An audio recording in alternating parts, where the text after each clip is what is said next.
Please subscribe the channel and don't forget to click the bell icon. Welcome to Scientia. Competitive exam के aspirants जैसे कि CSS और PMS वो हमेशा general science में शामिल बायोलॉजी के पोर्शन को एक प्रॉब्लम समझते हैं। इसी प्रॉब्लम को एड्रेस करने के लिए इस लेक्चर सीरीज का आगाज किया गया है और आज ये इस लेक्चर सीरीज का पहला लेक्चर है जिसमें हम बेसिस ऑफ बायोलॉजी स्टडी करेंगे और इसी तरह से हम बेसिस ऑफ लाइफ स्टडी करेंगे। Before moving ahead, let's define life. Life is defined as it is a set of characters। ये कुछ खुसूसियात का मजमुआ है जो कि फर्क करती हैं, डिस्टिंग्विश करती हैं लिविंग ऑर्गेनिजम्स और नॉन लिविंग ऑब्जेक्ट्स के दरमियान, और नॉन लिविंग के अंदर हम डेड ऑर्गेनिजम्स को भी शामिल करते हैं। इट मींस ये कैरेक्टर्स जो हम अभी स्टडी करेंगे जिन ऑर्गेनिजम्स में पाई जाएंगी उन ऑर्गेनिजम्स को हम जिंदा कहेंगे और जिनके अंदर ये नहीं पाई जाएंगी उनको हम नॉन लिविंग कंसीडर करेंगे। उन कैरेक्टर्स में सबसे पहले है सेल। तमाम जिंदा चीजें सेल से बनी हुई हैं। अगर किसी की कॉम्पोजिशन के अंदर सेल शामिल नहीं है तो उसको जिंदा कंसीडर नहीं किया जा सकता। Number 2 is metabolism. Metabolism is defined as it is the set of all the chemical reactions which are taking place inside the bodies of living organisms. और वो तमाम reactions इसलिए होते हैं ताकि बॉडी को मेंटेन और सर्वाइव कराया जा सके। लिविंग ऑर्गेनिजम्स मेटाबॉलिज्म शो करते हैं। Number 3, homeostasis. Homeo means same and stasis means to keep, to remain। तो अपने इंटरनल कंडीशंस को सेम रखना या सेम रखने की कोशिश करना होमियोस्टेसिस कहलाता है। जैसे हम कोशिश करते हैं हमारा बॉडी टेम्परेचर 37 डिग्री के ऊपर मेंटेन रहे।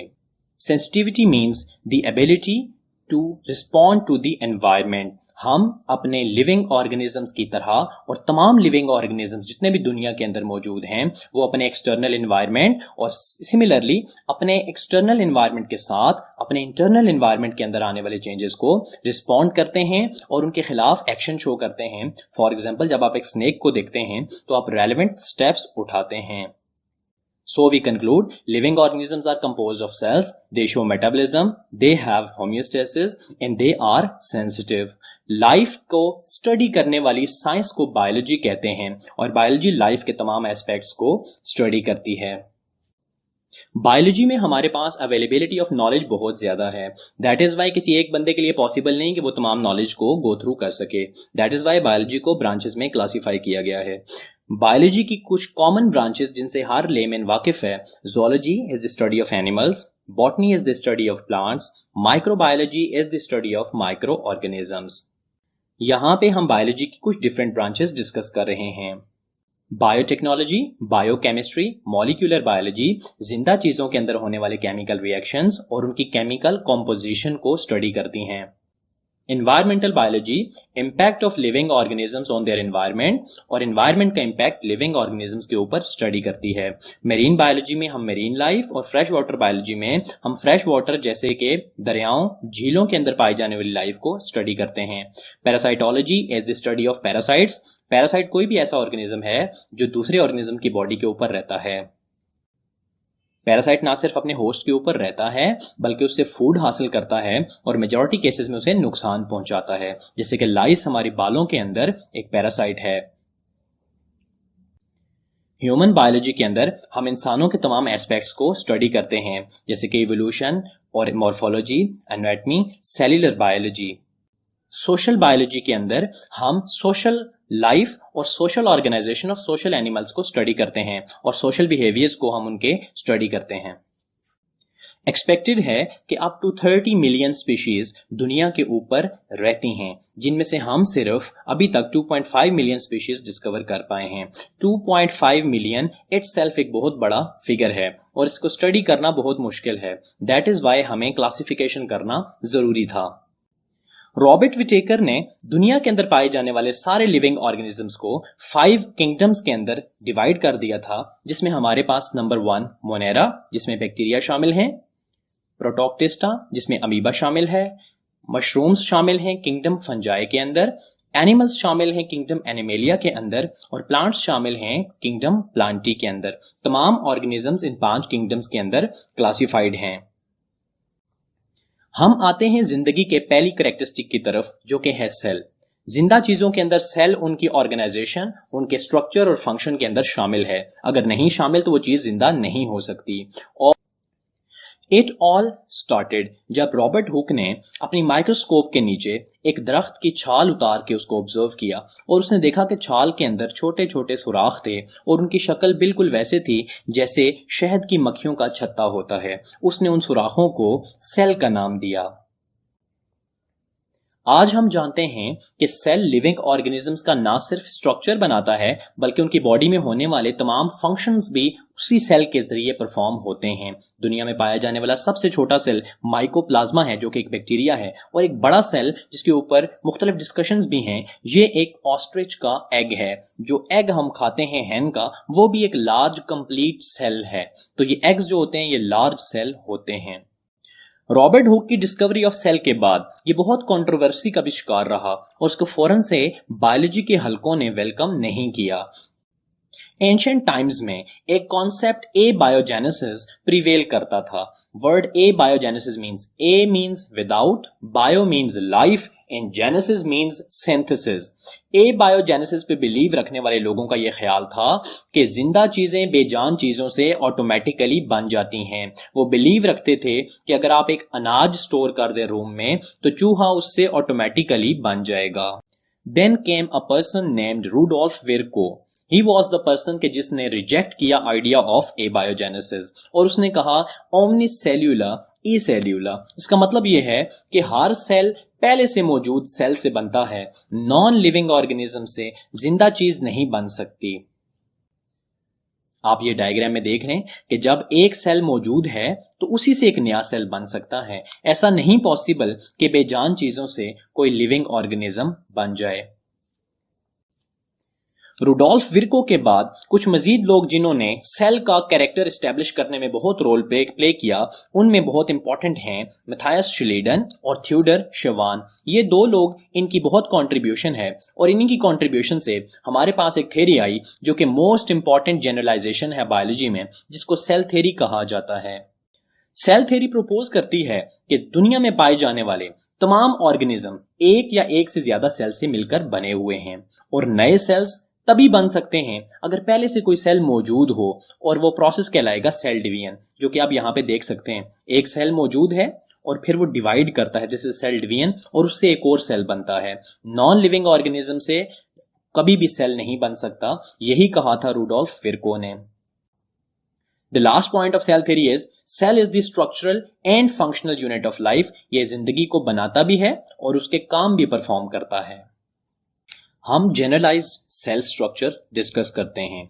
जनरलाइज्ड सेल स्ट्रक्चर डिस्कस करने के लिए we have a plant cell, और आप ये इमेजिन करें कि एक सेल जो कि एक मैक्रोस्कोपिक है और बहुत बड़ा है और आप उसकी तरफ चल कर जा रहे हैं। इस इमेजिनेशन के बाद आप देखेंगे कि सबसे पहला उसका कंपोनेंट जो आपको नजर आएगा वो सेल वॉल होगा।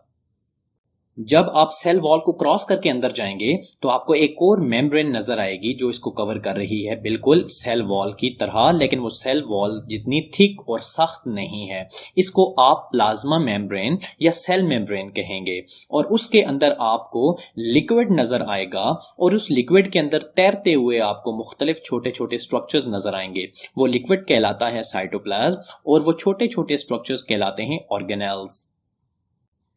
हम सबसे पहला सेल का जो फीचर स्टडी करेंगे that is cell wall. Cell wall में हम देखेंगे कि सेल वॉल क्या है, किसके अंदर मौजूद है, इसके फंक्शंस क्या हैं और इसकी कॉम्पोजिशन क्या है। कीप इट इन माइंड कि cell wall is the outermost boundary of the cell, लेकिन ये तमाम ऑर्गेनिजम्स पे आप अप्लाई नहीं कर सकते। ये सिर्फ प्लांट्स के लिए, फंजाई के लिए और कुछ बैक्टीरिया के लिए बात करेक्ट है। एनिमल्स की बॉडीज के अंदर सेल वॉल मौजूद नहीं होती। सेल वॉल यहां पे डायग्राम में आपको नजर आ रही है कि it is the outermost boundary of the cell. यहां प्लांट के 3 सेल्स यहां आपके सामने शो किए गए हैं और इन 3 सेल्स के ऊपर हम इस सेल वॉल के कॉन्सेप्ट को अप्लाई करके इसको समझने की कोशिश करेंगे। डायग्राम में बहुत ऑब्वियस है कि सेल वॉल की डिफरेंट लेयर्स हैं। For example, if you are walking up to this cell, आपको सेल वॉल की सबसे बाहर वाली लेयर नजर आएगी, that is what we call primary wall. और उसके बाद आपको अंदर एक थिक लेयर नजर आएगी जिसको आप कहेंगे सेकेंडरी वॉल। और आप देख रहे हैं कि नेबरिंग सेल्स के दरमियान जो सेल वॉल की लेयर है इसको मिडल लेमेला कहते हैं। और ये प्लांट सेल का केस हम डिस्कस कर रहे हैं। डिफरेंट ऑर्गेनिजम्स के अंदर सेल वॉल्स के अंदर स्ट्रक्चर के अंदर डाइवर्सिटी और डिफरेंसेस मौजूद हैं। अगर हम डिफरेंट ग्रुप्स के अंदर सेल वॉल की कॉम्पोजिशन देखें तो बैक्टीरिया की सेल वॉल एक केमिकल कंपाउंड म्यूरिन से बनी है, फंजाई की सेल वॉल एक केमिकल कंपाउंड काइटिन से बनी हुई है, और प्लांट की सेल वॉल के अंदर मेजर कंपोनेंट जो है that is what we called cellulose. Plant cell wall की तीनों लेयर्स के अंदर डिफरेंट केमिकल कॉम्पोजिशन के कंपाउंड्स पाए जाते हैं। मिडल लेमेला जो ये सेल्स के दरमियान मौजूद है इसके अंदर कैल्शियम एंड मैग्नीशियम पैक्टेट शामिल हैं। मिडल लेमेला एक शेयर्ड कैरेक्टर है जो कि सेल्स आपस में शेयर करते हैं और ये नेबरिंग सेल्स को ग्लू की तरह आपस में ज्वाइन करती है। Primary cell wall is made up of hemicellulose, pectin and lipids, while secondary cell wall is made up of cellulose, hemicellulose and lignin. Lignin बहुत सख्त होता है और आमतौर पे सेकेंडरी सेल वॉल जिन सेल्स में पाई जाती है वो डेड हो जाते हैं क्योंकि लिग्निन इज इम्परमिएबल, वो चीज़ों को मूव नहीं करने देता। It means secondary cell wall plant के हर सेल के अंदर मौजूद नहीं होती। लेकिन जो प्राइमरी वॉल है, सेल वॉल की layer that is primary wall, ये एक ट्रू वॉल है और ये तमाम सेल्स के अंदर मौजूद होगी।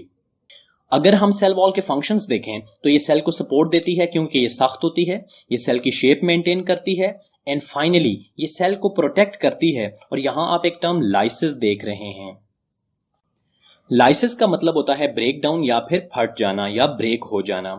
इमेजिन करें आप एक बैलून के अंदर हवा भर रहे हैं और जब आप एक हद से ज्यादा हवा भरेंगे तो बैलून बर्स्ट कर जाएगा। लेकिन एक कंडीशन और एक्सपेरिमेंट अगर आप करें कि उसी बैलून को एक लोहे के बॉक्स के अंदर डाल दें फिर उसमें हवा भरना शुरू करें तो आप देखेंगे कि बॉक्स उस बैलून को सपोर्ट करेगा और वह बैलून को एक हद से ज्यादा स्वेल या फूलने नहीं देगा। इसी तरह का फंक्शन परफॉर्म करती है सेल वॉल। प्लांट के अंदर स्केलेटन मौजूद नहीं होता, इसलिए वो अपनी सेल वॉल को इस्तेमाल करते हैं सपोर्ट के लिए। प्लांट का सेल अपने अंदर पानी भरता है जिसकी मदद से वो टर्गर प्रेशर हासिल करता है ताकि वो अपना अपराइट स्टेचर मेंटेन कर सके। अगर सेल वॉल को रिमूव कर दिया जाए तो प्लांट का सेल जब अपने अंदर पानी भरेगा तो वो बर्स्ट कर जाएगा और प्लांट का स्ट्रक्चर मेंटेन नहीं रह सकता। अगर सेल वॉल को रिमूव कर दिया जाए तो प्लांट का सेल जब अपने अंदर पानी भरेगा तो वो स्वेल होकर बर्स्ट कर जाएगा। सेल वॉल की प्रेजेंस की वजह से ये लाइसिस प्रिवेंट हो जाती है और सेल अपने अंदर पानी भर के अपने स्ट्रक्चर को सपोर्ट कर सकता है और वो लाइस और बर्स्ट भी नहीं करता। सेल स्ट्रक्चर एंड फंक्शन के अंदर दूसरा कंपोनेंट जो हम स्टडी करने वाले हैं वो है प्लाज्मा मेम्ब्रेन। सेल वॉल से अगर आप अंदर जाएंगे तो दूसरी लेयर सेल को कवर करती हुई जो आपको नजर आएगी वो प्लाज्मा मेम्ब्रेन होगी। लेकिन ये बात फंजाई, प्लांट्स और बैक्टीरिया के लिए है। एनिमल्स के केस में सेल वॉल एब्सेंट होती है क्योंकि सेल वॉल सपोर्टिंग एलिमेंट है और हमें उसकी रिक्वायरमेंट नहीं है because we have a tough skeleton in the form of bones.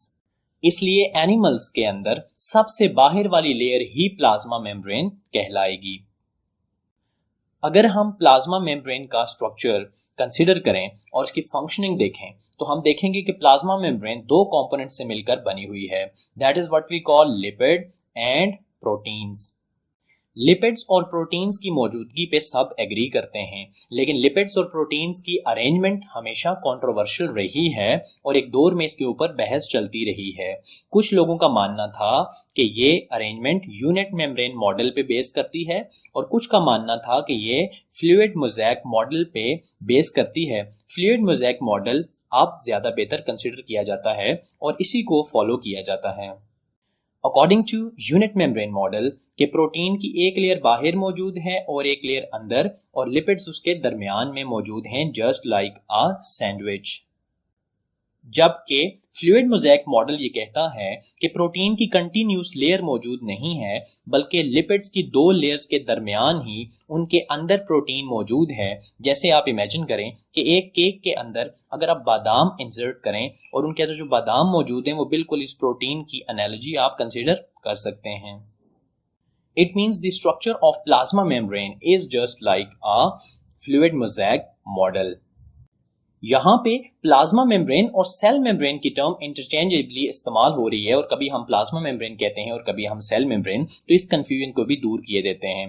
Plasma membrane specifically उस मेम्ब्रेन को कहते हैं जो सेल के बाहर होती है, और सेल मेम्ब्रेन आप सेल के बाहर वाली मेम्ब्रेन और सेल के अंदर पाए जाने वाले ऑर्गेनेल्स के गिर्द मौजूद मेम्ब्रेन्स को भी कह सकते हैं। It means cell membrane is a general term, जबकि प्लाज्मा मेम्ब्रेन जब भी हम कहेंगे उससे मुराद हमारी होगी वो मेम्ब्रेन जो कि पूरे सेल को बाहर से कवर कर रही है। सेल मेम्ब्रेन के फंक्शंस देखें तो हम कहते हैं it is a semi permeable या selectively permeable barrier. Semi permeable का ये मतलब है कि सेल मेम्ब्रेन हर कंपोनेंट को फ्रीली सेल के अंदर मूव करके जाने नहीं देती, बल्कि ये सिलेक्टिव चीजों को मूव करके अंदर जाने देती है और ये सेल के अंदर एनवायरनमेंट को मेंटेन करती है। सेल मेम्ब्रेन सेल को प्रोटेक्ट करती है और उसको रेगुलेट करती है। रेगुलेट का मतलब है कि चूंकि सेल मेम्ब्रेन एक सेमी परमिएबल बैरियर है या सिलेक्टिवली परमिएबल बैरियर है, दैट इज व्हाई वो सिलेक्टिव सब्सटेंसेस को सेल के अंदर जाने देगी। This is what we call regulation. अगर सेल की सेल मेम्ब्रेन डैमेज कर दी जाए या तोड़ दी जाए तो सेल सरवाइव नहीं कर पाएगा, क्योंकि उसके अंदर रेगुलेशन नहीं होगी और अनवांटेड सब्सटेंसेस उसकी बॉडी में चले जाएंगे और उसके एंजाइम्स काम करना बंद कर देंगे, उसकी मेटाबॉलिज्म रुक जाएगी और फिर वो जिंदा नहीं कहलाएगा बल्कि वो डेड कहलाएगा। हम कंक्लूड करते हैं कि जो सेल मेम्ब्रेन या प्लाज्मा मेम्ब्रेन है ये एक यूनिवर्सल फीचर है जो तमाम सेल्स के अंदर पाया जाएगा। In contrast cell wall limited है ऑर्गेनिजम्स तक, जबकि plasma membrane is a universal feature.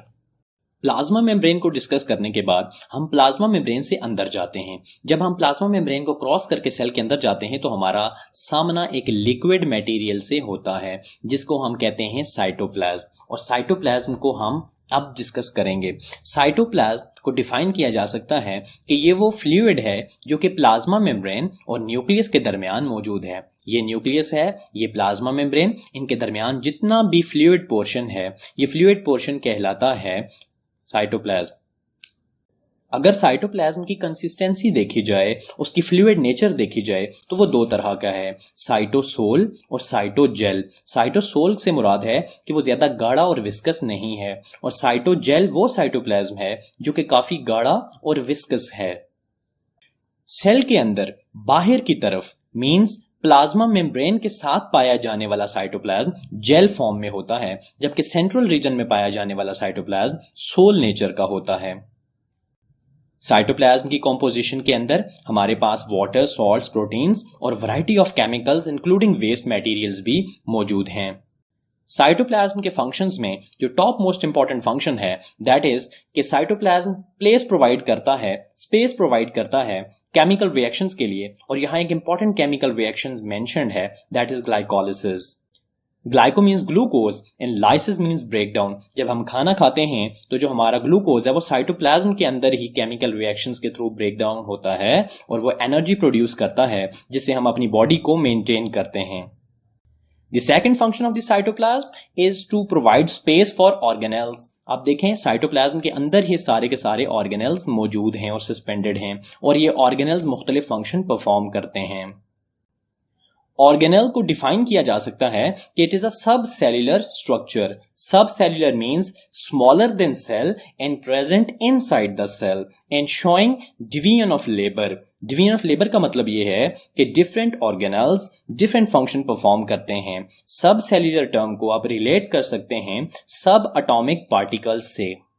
आप एटम से वाकिफ हैं और एटम के अंदर आप इलेक्ट्रॉन, प्रोटॉन, न्यूट्रॉन से वाकिफ हैं। उन तीनों को कहा जाता है सब एटॉमिक पार्टिकल्स। सिमिलरली इन सारे स्ट्रक्चर्स को कहा जाता है सब सेल्यूलर स्ट्रक्चर्स, क्योंकि ये सेल के अंदर पाए जाते हैं बिल्कुल वैसे ही जैसे इलेक्ट्रॉन, प्रोटॉन, न्यूट्रॉन एटम के अंदर मौजूद हैं, और उनको सब एटॉमिक पार्टिकल्स कहा जाता है।